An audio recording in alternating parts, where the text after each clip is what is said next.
L'ayant longuement dévisagé, Cara articula.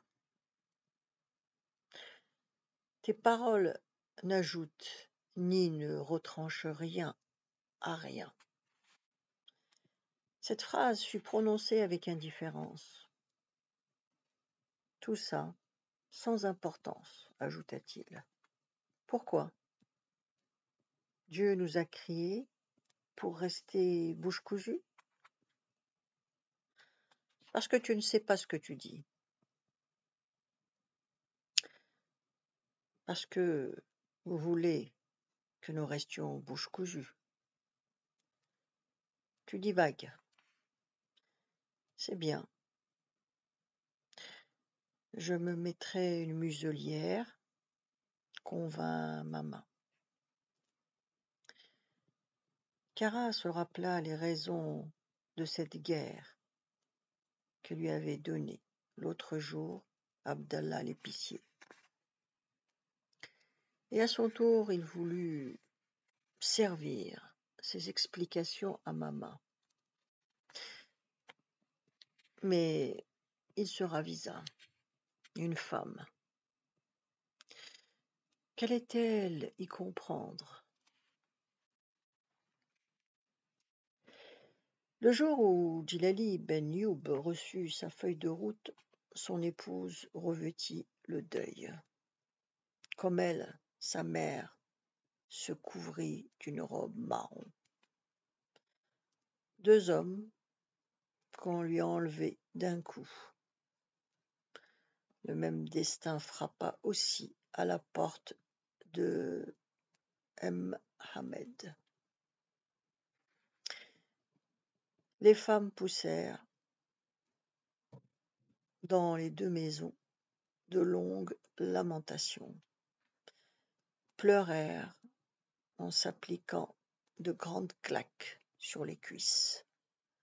Leurs clameurs déchirèrent les montagnes de leur écho, et les gens connurent le malheur.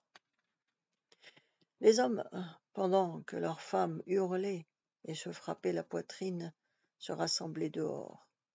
Ils se tenaient à croupe-ton, sans rien dire, sur une aire de terre battue entourant les habitations. Cara était venu se joindre à ses voisins. Il se plaça au centre du groupe. Il examina les uns et les autres sans émettre une seule parole. Lui aussi s'accroupit au pied d'un jujubier. Ah, ce désespoir des femmes!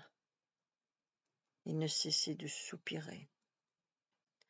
De temps en temps, il jetait des regards sur la compagnie, tandis qu'une vague commisération, ne s'attachant à rien de précis, l'envahissait. Des gars pleins de force et de vie partaient. En fait, cela ne le préoccupait guère. Il songeait à autre chose. Sa pensée se tendait avec la lourdeur d'un bœuf. À présent, il pouvait dire qu'il avait des espoirs du côté des autorités. Comment en tirerait-il parti? Tout est là. Il ne le savait pas encore. Il avait tout son temps. Ses voisins s'en doutaient. Cara crut flairer quelque chose comme un soupçon chez Ben Youb. Il observait depuis quelques jours une certaine froideur chez lui. Cara se remémora l'entrevue qu'il avait eue avec le sous-préfet. Le représentant du gouvernement l'avait convoqué au printemps dernier lors de la courte grève des ouvriers agricoles. Mais ce n'était peut-être que des idées qu'il se faisait à propos de Ben Youb. Il promena ses regards sur l'assistance pour chercher une réponse à ses doutes. Ses yeux presque phosphorescents, avec leurs cils passés au k'houl, évoquaient ceux d'un chat sauvage. Sa pensée se déploya comme une eau sourde. Ça avait été cette fois-là le premier jour de sa vie qu'il franchissait le seuil de l'hôtel de la sous-préfecture. Quand on veut construire, lui déclara monsieur le sous-préfet à cette occasion, il faut une base. Nous voulons une base morale, l'union de tous. Nous ne pouvons agir que coude à coude, je dirais mieux, cœur à cœur. Il rappela que de nouvelles lois touchant les indigènes devaient être promulguées et plusieurs des anciennes allaient être revisées. Il y a, bien sûr, poursuivit-il encore, un ramassis de séparatistes dangereux ou de rêveurs imbéciles. Ils font ce qu'ils peuvent pour troubler l'esprit des honnêtes gens. Il y a là une certaine malhonnêteté qui n'est pas belle. Il se leva, il remercia Cara de l'aide qu'il apportait aux autorités. Sans nos efforts et ceux de nos amis, ce pays ne connaîtrait que le désordre et la ruine. Le sous-préfet tendit une main par-dessus l'immense bureau qui les séparait. Cara put à peine lui toucher le bout des doigts.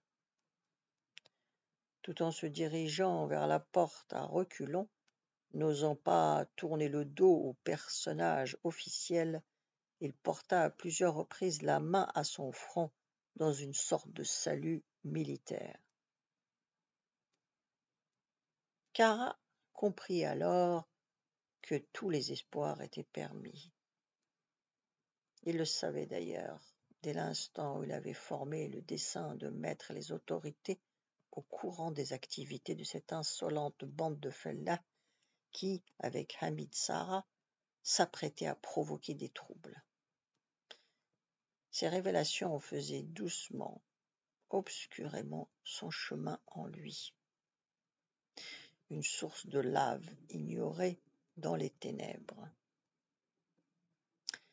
Il attendit pour réfléchir plus sérieusement encore à la question.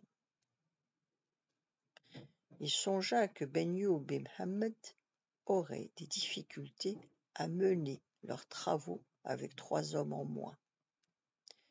Il entrevit des cultures à moitié abandonnées. En lui surgit un sentiment de satisfaction.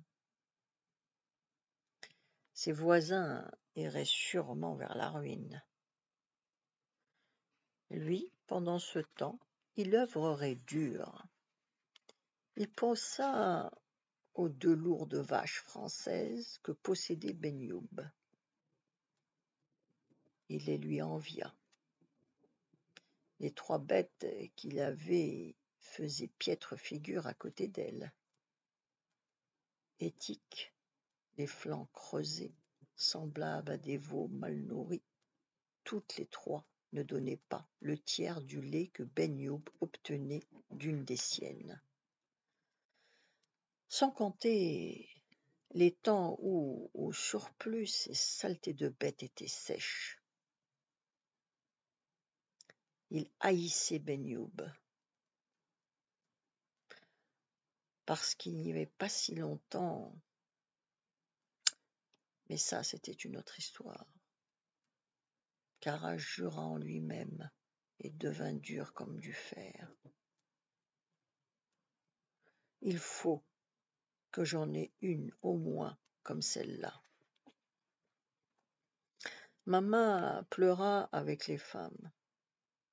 Laisse, mon cœur est plein à déborder, dit-elle à la vieille Thomas, qui essayait de la calmer. J'ai besoin de pleurer. Tu es jeune, ma petite.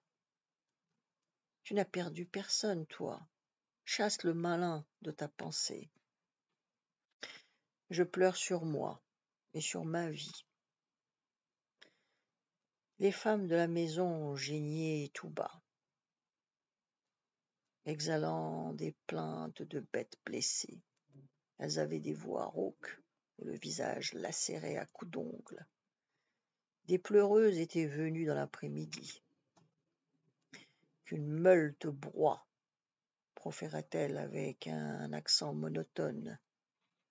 Maudit sois-tu entre tous, toi, qui fais pleurer les femmes et leurs enfants, qui tue les maris, que tu pleures, toi aussi, des larmes de sang, que tes yeux fondent à force de pleurer, que le malheur retombe sur toi seul, et que la pointe du feu traverse ta chair, et que tu ne trouves aucune main fraternelle pour te secourir. Sur toi tombe toute la haine des hommes. Plusieurs d'entre elles ponctuèrent leur imprécation par des cris « Aïe, aïe !» en redoublant les coups sur leur poitrine. Safia, la mère des 2 garçons, lança alors la stridente lamentation de la mort. Elle se frappa 3 fois les cuisses. « Maudit, maudit soit-il !» Elle continua de crier. « Quelle torture! Mon cœur est en cendres. » Une douleur séculaire s'éveilla dans le cœur des femmes.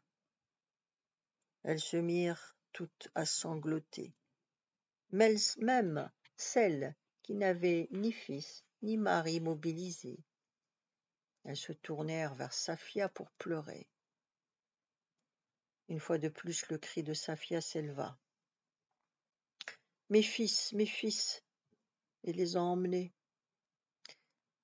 Elle recommença à se battre les cuisses, les bras, à se déchirer le visage. Au bout d'un moment, une des femmes dit « Safia, ma sœur, il vaut mieux que tu te calmes. »« Je fais ce que je peux, ma petite sœur. » Puis Safia s'apaisa. Complètement immobile sur le rebord d'un matelas,